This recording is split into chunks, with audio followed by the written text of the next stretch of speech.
morning students. Today is 10th August and we are starting a new chapter, that is junk seller. Before starting the chapter, what is the most important thing to understand?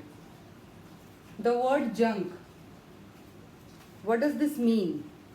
अब junk क्या होता है, junk seller क्या होता है, you must have to understand before starting the chapter. Okay? So junk is nothing but क्या, जो हमारे घर में एक्स्ट्रा चीज़ें होती हैं जो हमारे किसी यूज़ की नहीं रही, या कुछ चीज़ें ऐसी होती हैं जो ख़राब हो गई होती हैं. So two types of junks are there. First which is of no use for us and which get destroyed और विच गेट सम हाउ वो ख़राब हो गई हैं तो अब हम उसका यूज़ नहीं कर सकते हैं, तो that is also a junk. अब उन जंक का हमें करना क्या होगा? हम उन्हें अपने घर में कलेक्ट करके तो नहीं रखते हैं. हम क्या करते हैं, we must find a person who can collect a junk from our houses. Okay, तो that person जो हमारे घर से वो जंक कलेक्ट करके जाता है, that person is known as junk collector.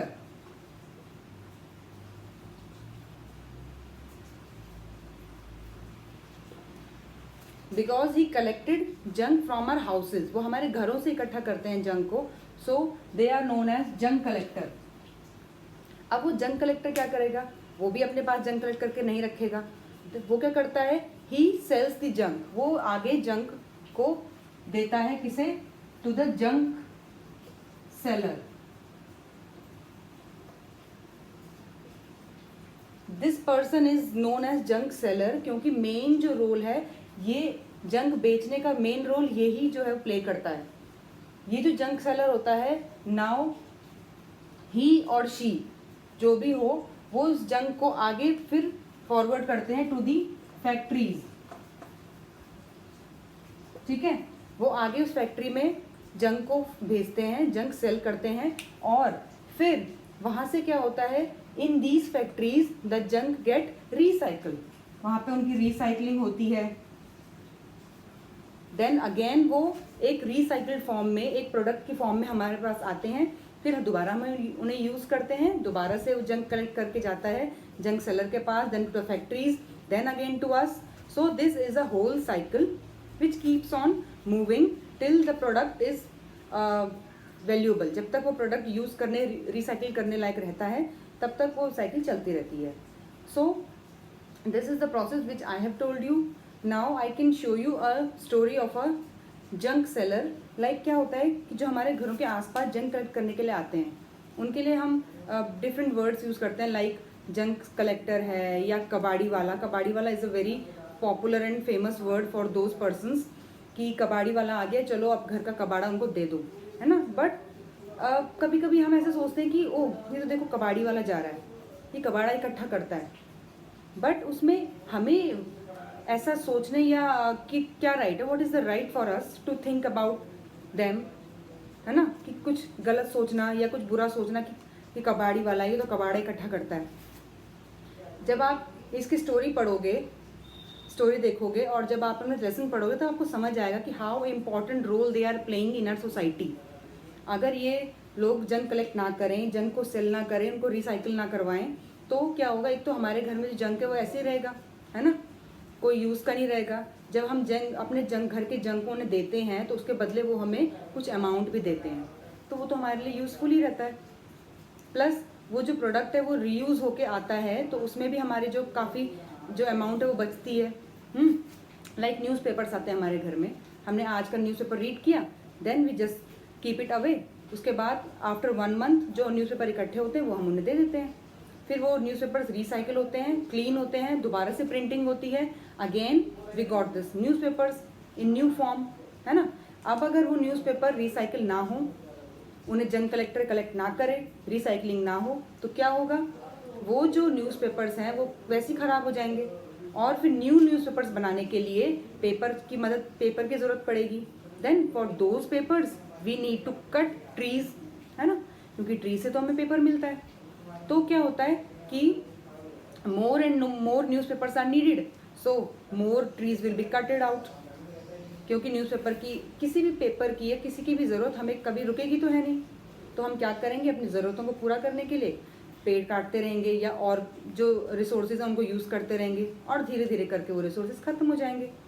So this recycling process is very important. अब उस रिसाइकलिंग प्रोसेस को कराने के लिए जंक सेलर इंपॉर्टेंट है और जंक सेलर के लिए जंक कलेक्टर इंपॉर्टेंट है ना. So they are playing a very great role in our society.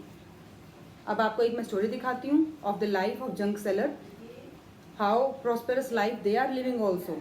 C, have a look on it.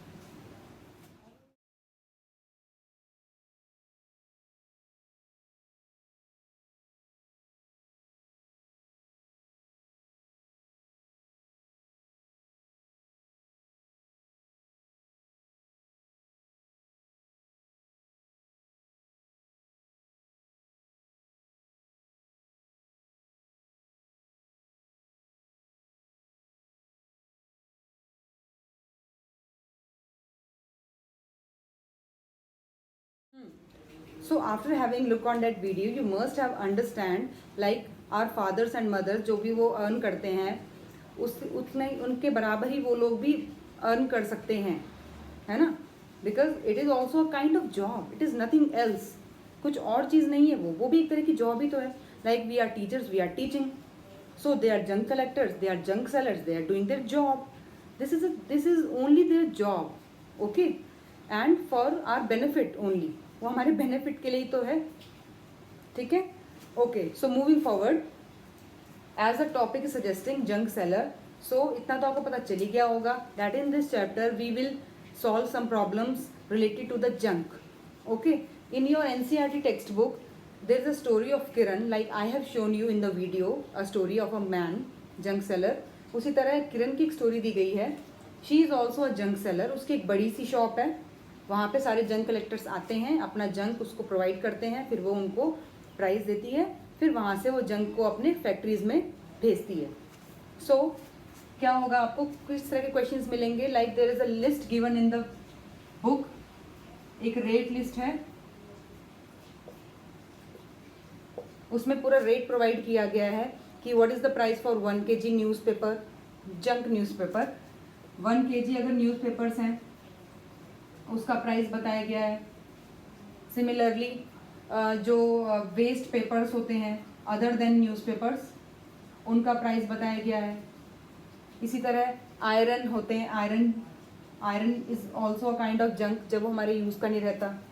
Brass is a metal जिसके हमारे यूटेंसिल्स वगैरह होते हैं किचन में और बहुत सारे डेकोरेटिव आइटम्स होते हैं, ठीक है. और उसके बाद plastic, not the single use plastic because single use plastic has been banned in our country.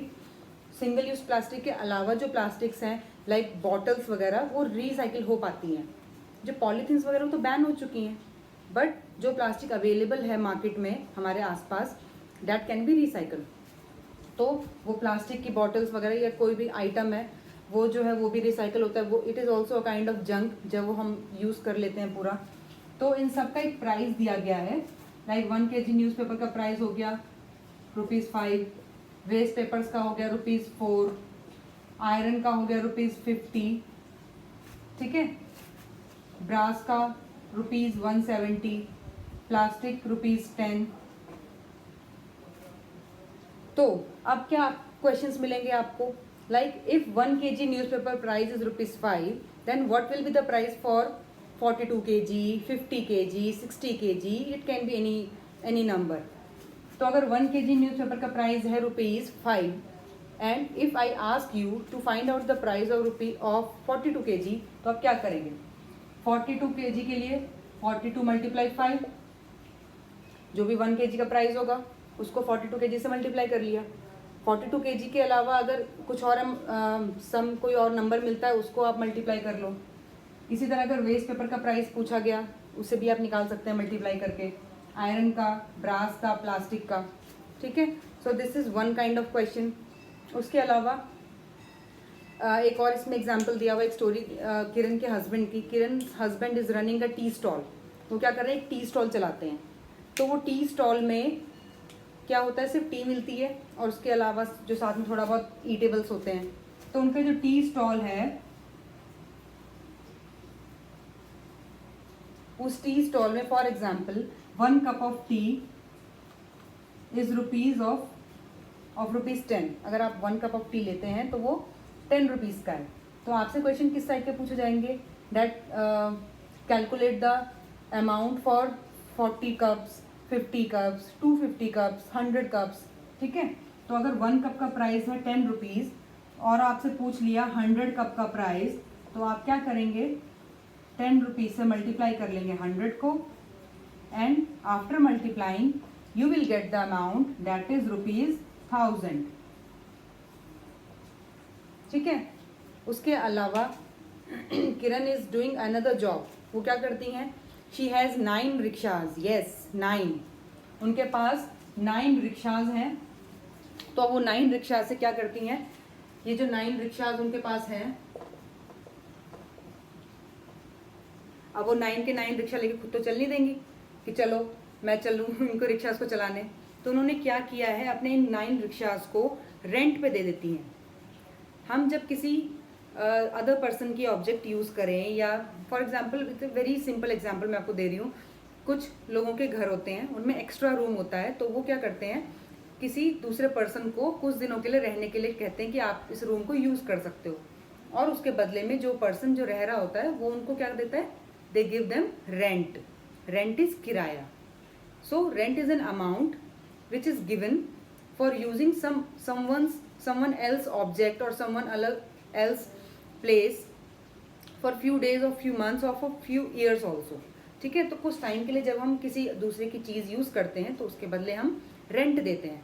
तो वो क्या करती हैं, 9 रिक्शाज को देती हैं 9 पर्सनस को, और वो लोग उनके बदले उनको देते हैं रेंट। 1 रिक्शा का रेंट है ₹20 फॉर 1 डे। तो ऐसे अगर 9 रिक्शाज का रेंट आएगा तो 9 से आप 9 को मल्टीप्लाई कर दोगे ₹20 से, then you will get ₹180। So this is her total income from the rickshaws for 1 day. ऐसे ही उसके हस्बैंड की ये इनकम है फॉर 1 डे। फॉर एग्जाम्पल के लिए कि अगर वो 100 कप्स एक दिन में दे रहा है तो उसकी 1 डे की इनकम क्या होगी, और ये जो इनकम आती है, this income is different. So this is the Kiran's whole income for a day or for a month, and that is not bad. आप देख रहे हो, she is doing petty jobs and very small jobs. Junk selling का work कर रही हैं, rickshaw giving कर रही हैं, उनके हस्बैंड टी स्टॉल चला रहे हैं, still they are earning a good amount of money, ठीक है। तो it doesn't depend on the job, kind of job what we are doing or what someone is doing. It is kind की how dedicatedly and how hard working they are, है ना। आप देख रहे हो कि वो अपना रिक्शा खरीद के उन्होंने दे दिया रेंट पे, जंक सेलिंग का काम करती हैं, उनके हस्बैंड टी स्टॉल चलाते हैं, they are very hard working people. उनकी जॉब्स बेशक छोटी हैं लेकिन वो हार्ड वर्किंग है, और इसीलिए उनकी जो डेली और मंथली इनकम है वो भी अच्छी खासी है। दैट इज़ नॉट बैड, ठीक है। They are educating their children, वो अपने बच्चों को पढ़ा भी रहे हैं, like you all are studying. So yes, so this is the first video of today, and I have discussed the junk selling story and the question answers with you. In the next video I will come with the different questions. Okay, so till then, stay home, stay safe, and all the best.